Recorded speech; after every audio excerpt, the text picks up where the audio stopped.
Paella.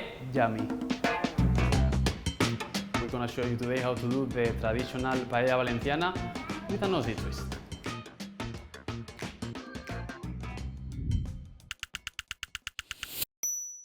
The first step is the olive oil, which we're going to use to level up the pan, as we say. Extra virgin olive oil. Extra virgin olive oil. It has more flavor. Because we are Spanish and we cannot use another one. We take showers with extra virgin olive oil. Correct. That's why we have the golden brown. And now the chicken we put. We have to cook the chicken until it's golden. As you see, we're using chicken wings, and the reason why we use that is because it still is a piece of meat which is easy to handle, to eat even by hands. Also, it has bones, which is really important to bring more flavor to the paella. The most important thing, I would say, you have to cook really good the chicken so it gets nice, golden and crispy in the outside, so that's gonna make a good sofrito. No, that's gonna take like around 20 minutes more or less, so we have to make sure it's nice and golden and crispy, so it's gonna add the extra flavor at the end.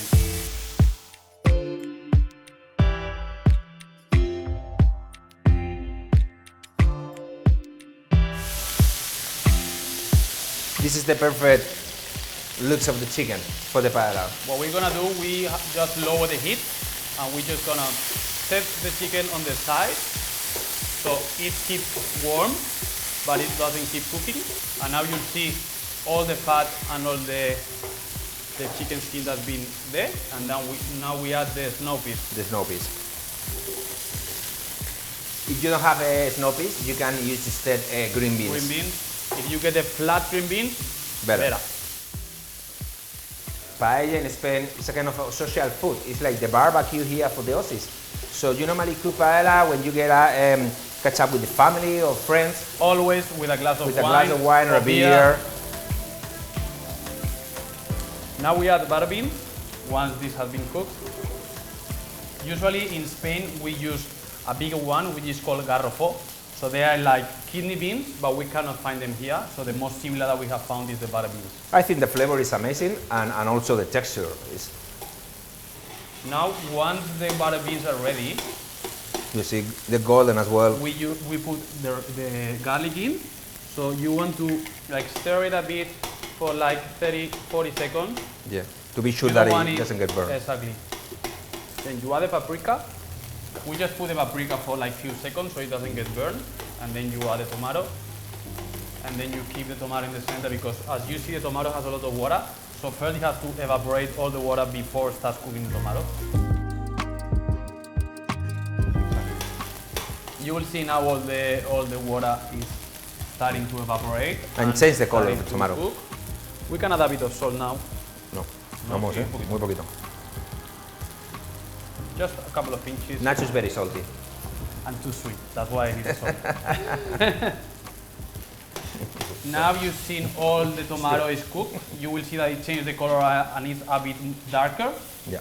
You will see. Look at this. So once you have this tomato caramelized, we will add the stock. Usually we use the triple amount of stock than the rice. Now we put high heat, as we said before, until the stock starts boiling.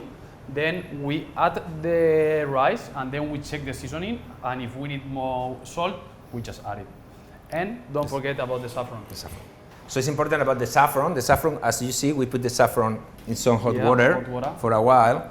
It's just to try to bring as much flavor as we can from the threads. And you just need to put in the water, spread it around, and it will help to bring some flavor, but also the color, the yellow color.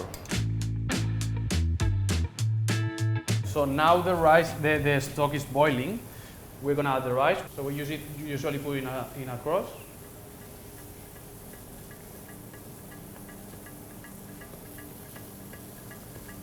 You see how beautiful? Now.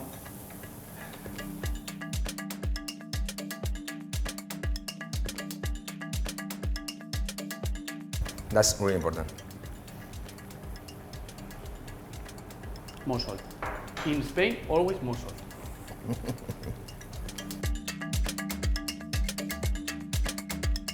Timing is depending on the rice. This rice that we use is usually 16 to 18 minutes, depending on the heat that you cook it.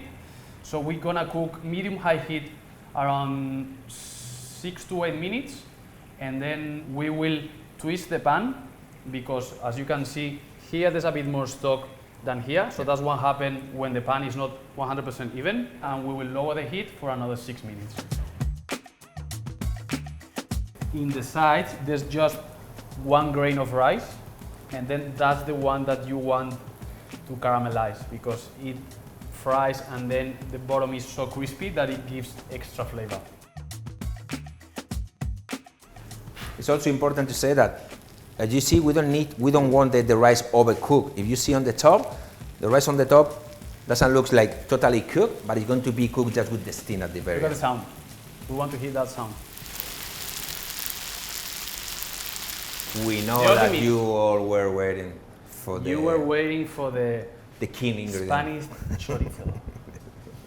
So this is the traditional paella, but the most popular paella we sell is called Australian paella, because it has chorizo. Yeah.